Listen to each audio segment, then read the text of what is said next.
জি। আচ্ছা, আরেকটা জিনিস, আমরা চার্জিং পোর্টে যে আমাদের ফেক চার্জিংয়ের একটা ইস্যু পেয়েছি, যে মানে 4.8 পাচ্ছি, তাই না? জি, জি। তা 4.8, তাহলে আমাদের 0.3 ড্রপ খেলো কোথায় থেকে? এটা আপনি বের করতে পারবেন? আমাদের কোনো টার্গেট না যে ইউটিউব চ্যানেল থেকে ইনকাম করতে হবে, ফেসবুক পেজ থেকে ইনকাম করতে হবে। আমাদের টার্গেটটা হচ্ছে যে আমি যেই টিউটোরিয়ালটা আপনাদের সামনে উপস্থাপন করছি সেটা যেন যথাযথভাবে বুঝতে পারে, ইনফরমেশন যুক্ত থাকে, যার কারণে আমাদের ভিডিওটা একটু বেশি বড় হয়। যারা শিখতে আগ্রহী তারাই যেন আমাদের ভিডিওতে আসে এবং একটু সময়টা স্পেন্ড করার চেষ্টা করে। তার মানে এটা আমার চার্জিং এর পজিটিভ ওয়েস এই জায়গায় এসেছে, তার মানে আমার এটাই চার্জিং আইসি। এখন আমরা আইসিটাকে তোলার চেষ্টা করছি। এখানে যে বিজিএ ব্যবহার করা হয়েছে সেটা হচ্ছে হাই টেম্পারেচার বিজিএ। আসসালামু আলাইকুম রহমতুল্লাহ। Global knowledge international training institute থেকে আবারও স্বাগতম জানাচ্ছি ছোট্ট একটি ভিডিওতে। আজকে আমরা ক্লাসের শেষ পর্যায়ে চলে এসেছি আলহামদুলিল্লাহ। এই মুহূর্তে প্রায় 9:30 বাজে। আমরা প্রতিদিন কমপক্ষে 8 থেকে 10 ঘন্টা, এবং এটা পর্যায়ক্রমে সময়টা আরও বেশি হয়, গ্লোবাল নলেজ আধুনিক ল্যাবে তাদেরকে প্র্যাকটিস করাই, কখনো ক্লাস, কখনো প্র্যাকটিক্যাল, কখনো হয়তো আমরা কাস্টমার সার্ভিস নিয়ে কথা বলছি, এবং গ্লোবাল নলেজ বিশ্বাস করে ব্যবসা বান্ধব প্রশিক্ষণে। যার কারণে আমরা আমাদের সার্ভিস সেন্টারটা গ্লোবাল নলেজের সঙ্গেই রেখেছি, কারণ প্রতিনিয়ত আমাদের কাছে যখন আমাদের ক্লায়েন্ট বা আমাদের গ্রাহকরা আমাদের কাছে ফোন নিয়ে আসে এবং বিভিন্ন সমস্যা নিয়ে তারা আমাদের কাছে শেয়ার করে, এবং ওই ফোনগুলো আমরা যখন রিপেয়ার করি তখন আমাদের থিওরিক্যাল আর প্র্যাকটিক্যাল সবগুলো একসঙ্গে সমন্বয় করে তখন আমাদের স্টুডেন্টদের একটা মেধা তালিকা তৈরি হয়, এবং তারা মোটামুটিভাবে মেধাতে মননশীল হয়, তারা কাজগুলোকে খুব সুন্দরভাবে আয়ত্ত করতে পারে। বন্ধুরা, এই মুহূর্তে একটি কাজ আছে আমাদের কাছে, রেডমি নোট 4X। তো নোট 4X এটার হচ্ছে চার্জিং ইস্যু, ফেক চার্জিং সমস্যা। তো ফেক চার্জিংয়ের জন্য আমরা বেশ কিছু থিওরি আপনাদেরকে দেখানোর চেষ্টা করেছি বিগত দিনে। অলমোস্ট আজকে আপনাদেরকে একসঙ্গে একটি ঘোষণা দিই, সেটা হচ্ছে ইউটিউব চ্যানেল যেটা আছে আমাদের মোবাইল রিপেয়ার সাপোর্টার, সেখানে প্রায় 1200 ভিডিও অতিক্রম করতে যাচ্ছে আমাদের এই চ্যানেলটি। তো এতগুলো ভিডিও করেছি, এর মধ্যে ফেক চার্জিংয়ে যে কত ভিডিও ছিল তা আমার নিজেরও হিসাব নেই। তবে আজকে একটু ডিফারেন্টভাবে আমরা ফেক চার্জিং সলিউশন করব। গতকালকেও আমরা ফেক চার্জিংয়ের একাধিক কাজ করেছি, আজকেও ফেক চার্জিং সমস্যা নিয়ে আমরা একাধিক কাজ করছি। Central processing unit, dual decker, এবং হচ্ছে আমরা কিছুক্ষণ পরে কাজ করব হচ্ছে নোট 10 প্রো। এটা হচ্ছে আপডেট দেওয়ার পরে সাধারণত সিপিইউ প্রবলেম, সিপিইউগুলো রিভলভ করে সাধারণত ঠিক করতে হয় অথবা চেঞ্জ করা লাগে, এই প্রবলেমগুলো আমরা কাজ করব। তো এই মুহূর্তে আমরা নোট 4X ফোনের ফেক চার্জিং, আমি প্রশ্ন করব তাদেরকে যে ফেক চার্জিং সমস্যা যখন এসছে, এখন আমরা ডায়াগ্রামের সমন্বয়ে, ডায়াগ্রামের কল্যাণে আমরা প্রত্যেকটা সেকশন সম্পর্কে মোটামুটি ধারণা রাখি, কিন্তু আজ থেকে যদি আমরা 4 বছর পিছনে চলে যাই, 5 বছর পিছনে চলে যাই, তখন কিন্তু আমাদের একটা বেস্ট আইডিয়া নিয়ে আমাদেরকে কাজগুলো করতে হতো, এবং এই আইডিয়াগুলো, ট্রিক্সগুলো এতটাই গুরুত্বপূর্ণ ছিল যে আমরা গ্লোবাল নলেজের নিজস্ব কিছু থিওরি আছে, 4টা থিওরি অ্যাপ্লাই করে মোবাইল ফোনের অল ওভার সেকশনকে আমরা ফাইন্ড আউট করতে পারি। কোনটা চার্জিং আইসি, কোনটা লাইট আইসি, কোনটা পিএম আইসি, কোনটা সিপিইউ, এমএমসি তো এমনিই চেনা যায় সাধারণত। আমরা প্রত্যেকটা সেক্টর সম্পর্কে মোটামুটি অবগত হই, অডিও সেকশন থেকে শুরু করে সিম সেকশন সব কিছু আমরা বের করতে পারি। মোট 4টি থিওরি। তো আমরা এই মুহূর্তে দেখব যে আমাদের স্টুডেন্টদের কাছ থেকে তারা বেসিক 2টা থিওরি, সাধারণত আমরা ডায়াগ্রাম ব্যবহার করে তো আমরা সেকশন বের করতেই পারবো, কিন্তু ডায়াগ্রাম যদি কোনো সেটের না থেকে থাকে তাহলে আমরা সেই সেকশনটা কীভাবে ফাইন্ড আউট করতে পারি। বন্ধুরা, কিছুটা সময় নিয়ে নিলাম। আসলে কথা কেন বলি, অনেকে আছে শুধুমাত্র ভিডিও আপলোড করে কিছু ইনকামের চেষ্টা করে, মানে এই ভিডিওগুলো একটু ছোট হবে, একটু প্রফেশনাল হবে, এই ভিডিওগুলো দেখে মানুষ উপকৃত হবে, অথবা সার্চ করলে এই ভিডিওগুলো পাবে, এবং এই ভিডিওগুলো মিলিয়ন যখন ভিউ হবে তখন ইউটিউব চ্যানেল থেকে ইনকাম হবে। আমাদের কোনো টার্গেট না যে ইউটিউব চ্যানেল থেকে ইনকাম করতে হবে, ফেসবুক পেজ থেকে ইনকাম করতে হবে। আমাদের টার্গেটটা হচ্ছে যে আমি যেই টিউটোরিয়ালটা আপনাদের সামনে উপস্থাপন করছি সেটা যেন যথাযথভাবে বুঝতে পারে, ইনফরমেশন যুক্ত থাকে, যার কারণে আমাদের ভিডিওটা একটু বেশি বড় হয়। যারা শিখতে আগ্রহী তারাই যেন আমাদের ভিডিওতে আসে এবং একটু সময়টা স্পেন্ড করার চেষ্টা করে। আমরা এই মুহূর্তে চলে যাব আমাদের ছাত্রদের কাছে। এখানে ছাত্ররা অলরেডি প্র্যাকটিসে মগ্ন। এখানে আমাদের হার্ডওয়্যার এক্সপার্ট আছে জাহাঙ্গীর এখানে ট্রেসিং করছে ইনপুট আউটপুট ভোল্টেজ, রাইট? কি সমস্যা আছে ফোনটা? ডেট প্রবলেম আছে, যার কারণে ইনপুট আউটপুট চেক করছে। আচ্ছা, জাহাঙ্গীর কাজে ব্যস্ত আছে, এখানে আরও ছাত্ররা কাজ করছে, ব্যস্ত। মিসবাহ, আসসালামু আলাইকুম। আসসালাম। ভয় পেয়ে গেছে। আমি আসলে ভয় দিতেই চাই, মাঝে মধ্যে ভয় না করলে টিচারকে কাজ হয় না। আচ্ছা, মাদারবোর্ডটা কোথায়? আরিফ ভাইয়ের কাছে। জি। আচ্ছা, আপনি কি আমাদেরকে দেখাতে পারবেন যে কোনো ডায়াগ্রাম নেই, জি। আর একটা ফোন আমার কাছে চার্জিং ইস্যু আসছে, অডিও ইস্যু আসছে, অথবা ফেক চার্জিং, যখন আমার এখানে যে ফোনটা আছে এটাও কাস্টমারের ফোন, এটা ফেক চার্জিং সমস্যা, এখন আপনি চার্জিং আইসি কীভাবে চিনবেন? যে এটা আমরা এটা কন্টিনিউটি মোডের মাধ্যমে টেস্ট করে আমরা লাইভ বের করতে পারি। আমাকে একটু যদি দেখান জি। যে আপনার চার্জিং আইসি কীভাবে বের করতে হয়, এবং আপনি বের করে যদি আমাকে একটু দেখান। জি, অবশ্যই দেখাতে পারবো। প্রথম আমরা চার্জিংয়ের যে পজিটিভ লাইনটা আছে, এই পজিটিভ লাইনটার সাথে সংযুক্ত করে যে এটা আমরা আমরা করতে পারি যে এই পয়েন্টে কোন জায়গায় আছে। যেমন এই যে এই কয়েকটা একসাথে আমরা দেখতেছি, এটা positive line.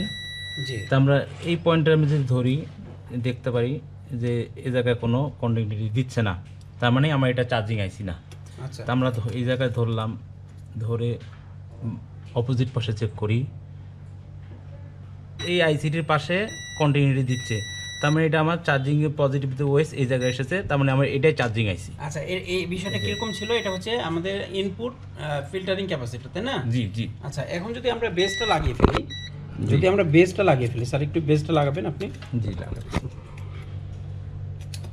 Second PCB base কোনটা? এই যে এটা। হ্যাঁ, বেসটা লাগিয়ে দেন।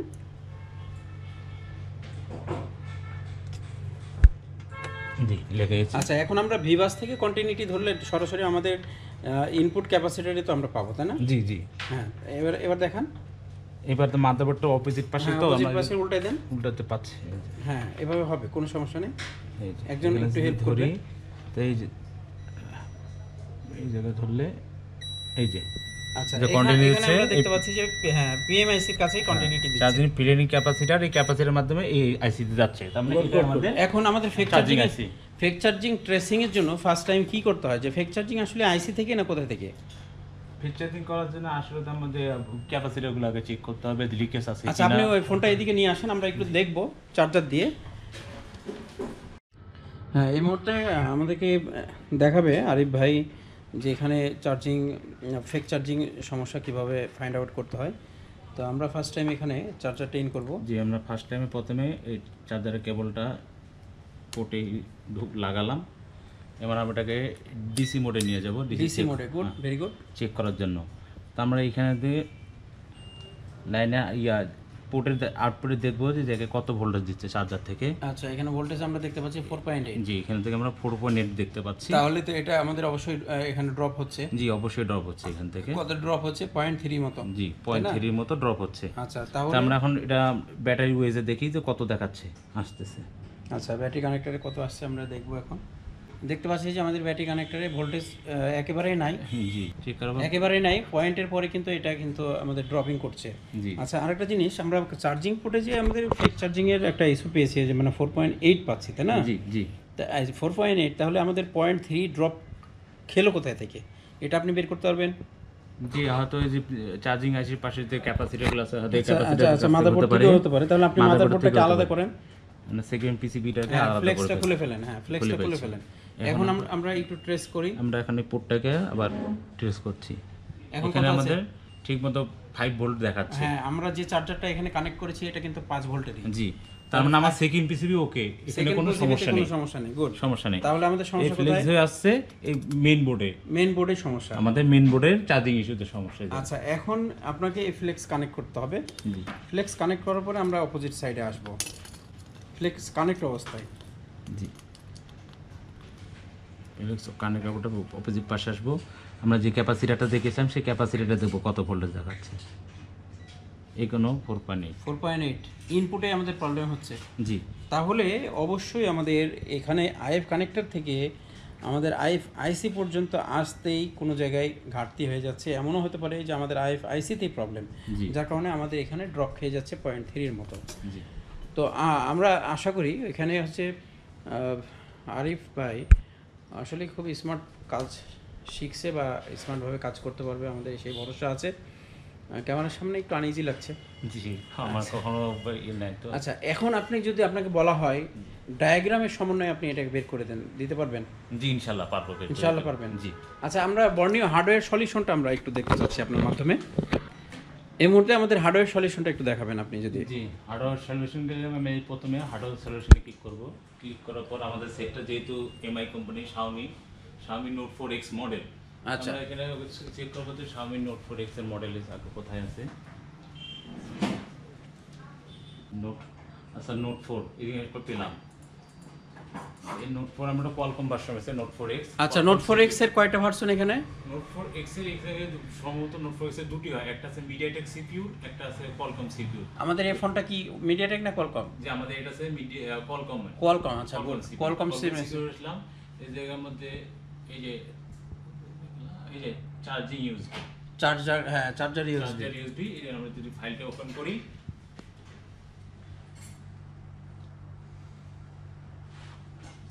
এই যে চার্জার ওপেন করলে আমরা দেখতে পাবো এখান থেকে কয়টা লাইন আছে আমাদেরকে একটু নিচের লিস্টগুলো একটু যদি দেখেন আপনি। জি। নিচের লিস্টগুলো এখানে কয়টা লাইন আছে একটু পড়ে শোনাবেন। এখানে লাইন আছে টোটাল মোট দেখাচ্ছে 6টা। কি আছে এখানে? প্রথমটা এটা আছে ব্যাটারি থার্মাল, তারপরে আছে ব্যাটারি আইডি লাইন গুড। এটা আছে ইউএসবি ডিপি বা ডাটা পজিটিভ, নেগেটিভ, আচ্ছা মাইনাস ইউএসবি। আচ্ছা, এটাও ডিপি, এটা আছে ডিএম, ঠিক আছে। জি। আচ্ছা, এখানে আছে যে পিএম আর হচ্ছে এটা হচ্ছে এইচএস। আচ্ছা, এখন আমরা বুঝতে পারলাম চার্জিং আইসি কোনটা? চার্জিং আইসি যেটা আমরা মাপ করে বের করেছিলাম সেই যে এটা আছে আমাদের চার্জিং আইসি। আচ্ছা, চার্জিং ওয়েস্টে আসে এই যে ফিল্টারিং ক্যাপাসিটি। আচ্ছা, এটার ইউএসবি কানেকশন কোথায় গেছে? এটা ইউএসবি কালেকশন এই যে আমরা এই যে এই পোর্ট দিয়ে বের হয়ে পোর্টটা কোকাল। আচ্ছা, ইউএসবি ডাটাটা আসছে কোথা থেকে আপনি বলতে পারবেন? ইউএসবি ডাটা তো সরাসরি সিপিইউর ভিতরে ঢোকে, সব সরাসরি সিপিইউ থেকে। গুড। আচ্ছা, এটা যদি আপনাকে বলা হয় যে আপনি স্কিমেটিক থেকে আমাকে বের করে দেখান, পসিবল? জি, অবশ্যই পসিবল। যাই হোক, আজকে এই পর্যন্ত আমরা অনেকটা সময় নিয়ে নিয়েছি আপনাদের। হ্যাঁ, আরিফ ভাই আজকে হঠাৎ করে তাকে আমরা ধরেছি আর তিনি উত্তরও দিচ্ছেন খুব সুন্দরভাবে। আর আপনারাও ভালোভাবে করতে পারবেন ইনশাআল্লাহ। ইনশাআল্লাহ গ্লোবাল নলেজের প্রতি শুভকামনা রাখবেন সকলেই। আর আমরা চেষ্টা করছি কর্মমুখী জেনারেশন তৈরি করার জন্য। আমরা কাজ করছি দীর্ঘদিন থেকে, কেউ পরিপূর্ণ না। আমিও শিখছি, আপনারাও শিখছেন, আপনারাও শেখাবেন আরও অনেক মানুষকে। পৃথিবীতে তারাই শেখায়, শিক্ষকের মর্যাদা অর্জন করে যারা আগে শিখে। তার মানে আমরাও স্টুডেন্ট, আপনারাও স্টুডেন্ট। আমি 2 দিন আগে শিখেছি, আপনারা 2 দিন পরে। আপনাদের ছাত্ররা আপনাদের কাছে এসে শিখবে আবার 2 দিন পরে, রাইট? এই মুহূর্তে আমাদের আইসি চেঞ্জ করার পালা। আমরা সরাসরি মাইক্রোস্কোপে চলে যাব এবং আমাদের কাজগুলোকে বোঝার চেষ্টা করব। বন্ধুরা একটু লক্ষ্য করে দেখুন আমাদের কাজটি কীভাবে হচ্ছে। আমরা দেখতে পাচ্ছি যে এখানে আমাদের সেই PMI 8952, এই কাজটির জন্য আমাদেরকে একটু সাবধানতা অবলম্বন করতে হবে। সেটা হচ্ছে যে যেহেতু আমাদের সেন্ট্রাল প্রসেসিং ইউনিটের পাশে আমাদের PMIC, তো PMIC আমরা কাজ করতে গেলে আমাদের সেন্ট্রাল প্রসেসিং ইউনিট ক্ষতিগ্রস্ত হওয়ার চান্স আছে। যে বিষয়টি আমি আমার ছাত্রদেরকে সবসময় বলে থাকি, আপনি কতটুকু সাকসেস হচ্ছেন তার চাইতে আপনি কতটুকু আনসাকসেস অথবা দুর্ঘটনা এড়িয়ে চলছেন, এটা কিন্তু জরুরি বিষয়। আর একটা মোবাইল টেকনিশিয়ান ধ্বংসের পিছনে সবচাইতে বড় যে কারণটা আমরা দেখেছি 20 বছর যাবৎ মোবাইল সার্ভিসিং সেক্টরে, তা হচ্ছে দুর্ঘটনার কারণে কিন্তু মানুষ ঝরে পড়ছে এই সেক্টর থেকে। যার কারণে আমি সবসময় তাদেরকে এই বিষয়টাই বেশি বোঝানোর চেষ্টা করি যে দুর্ঘটনা এড়ানোর জন্য কী কী পদক্ষেপ আমাদেরকে গ্রহণ করতে হবে। আমরা PMICতে হিট দিচ্ছি এবং এই হিটের মাধ্যমে আমরা PMICটাকে রিপ্লেসমেন্ট করব।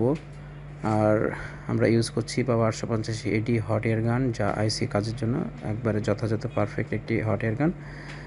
আর এখানে আমাদের টেম্পারেচার আছে বর্তমানে সর্বোচ্চ হট গানের যে 450 ডিগ্রি তাপমাত্রা, সেটা আমরা ব্যবহার করছি। এখন আমরা আইসিটাকে তোলার চেষ্টা করছি। এখানে যে বিজিএ ব্যবহার করা হয়েছে সেটা হচ্ছে হাই টেম্পারেচার বিজিএ, যার কারণে একটু বেশি সময় লাগবে আপনার। দেখতে পাচ্ছেন যে আইসিটি উঠে গেছে। একটা টেকনিশিয়ানের দক্ষতার প্রমাণ এখানে মিলে যখন আমরা একটা আইসি তোলার পরেও নিচের বলগুলো পারফেক্ট আছে। যেহেতু আমরা আইসি চেঞ্জ করতে চাচ্ছি, যার কারণে আমরা এখানে যে বিজিএগুলো আছে বিজিএগুলো আমরা সরিয়ে নেওয়ার চেষ্টা করবো এই মুহূর্তে। আর ডিসঅল্ডার আয়রন ইউজ করতে হবে এটা সরানোর জন্য। সরাসরি আয়রন দিয়ে এই কাজটি যথাযথ হওয়ার সম্ভাবনা খুবই কম। নিখুঁত কাজ করার জন্য অবশ্যই আপনাকে কিছু ইকুইপমেন্ট ব্যবহার করতে হবে। এখন আমরা আরও একটি আইসি এখানে নিয়ে এসেছি, যেটা আমরা রিপ্লেসমেন্ট করব। আইসি বসানোর সময় অবশ্যই আপনি আইসির যে লাইন রয়েছে আন্ডারলাইনটা অ্যাকুরেটভাবে মেলাতে হবে। লাইন না থাকলে আপনাকে পারফেক্টলি বিবেচনা করতে হবে যে আইসিটা বল টু বল কানেক্ট হয়েছে কিনা অথবা যথাযথ জায়গায় আপনি দিয়েছেন কিনা।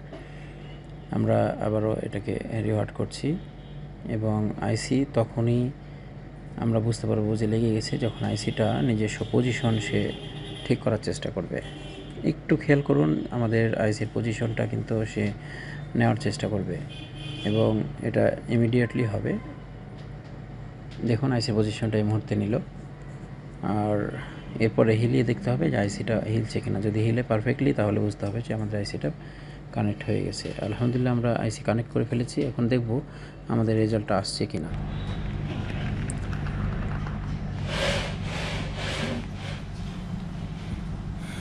আবারও আমরা চার্জে লাগাইছি, আর এখানে ওই 8% চার্জে আমরা দেখতে পাচ্ছি। এখন দেখি আমাদের নতুন আইসিতে চার্জটা রিজার্ভ হয় কিনা, আর আমরা দেখার পরে আবার রিপোর্ট দেবো ইনশাআল্লাহ। এই মুহূর্তে আমরা দেখতে পাচ্ছি যে আমাদের ফোনটি 11% চার্জ এবং আমরা 2 থেকে আড়াই মিনিটের মধ্যে আমরা 3% চার্জ পেয়েছি। যখন আমরা চার্জে দিয়েছিলাম 8% ছিল, যেটা এখন আমরা 11% দেখতে পাচ্ছি। এই হচ্ছে আমাদের ফলাফল। আইসি চেঞ্জের পরে কিন্তু আমরা সমাধানটা পেয়ে গেছি আলহামদুলিল্লাহ, তাই না? তো এখানে আসলে অনেক কিছু ছিল, সমন্বয় করতে হবে কাজ শেখার ক্ষেত্রে। আসলে theoretical, practical, basic, component basic, digital meter, আবার স্কিমেটিক ডায়াগ্রাম, মানে সমন্বয়ের শেষ নাই। আর কোনো এক সময় আমরা 10,000 টাকার ইনস্ট্রুমেন্ট কিনে কিন্তু সার্ভিসিংয়ে বসে গেছি। এখন কেমন লাগতেছে? এখানে অনেক ছেলেরা আছে লক্ষাধিক টাকা বিনিয়োগ করে ফেলেছে অলরেডি, তাদের ভিতরে একটা সাহস জন্মেছে। যেমন মিসবা ভাই অলরেডি আমি দেখছি যে 1 লাখ টাকার উপরে খরচ করে ফেলেছে, মাইক্রোস্কোপ সহ যত ধরনের আধুনিক ইনস্ট্রুমেন্ট আছে সবগুলো নেওয়ার চেষ্টা করছে। তো সব মিলিয়ে ভালো কাজের জন্য অবশ্যই আমাদের যন্ত্রপাতির প্রয়োজন আছে, তাই না? তো ঠিক আছে, কেমন লাগলো আজকে? ইনশাআল্লাহ যে কোনো কাজেই আমরা সফল কাম হব, আল্লাহ যদি আমাদেরকে তৌফিক রাখে আর কি। প্রচেষ্টা চালিয়ে যেতে হবে। আসসালামু আলাইকুম রহমতুল্লাহ।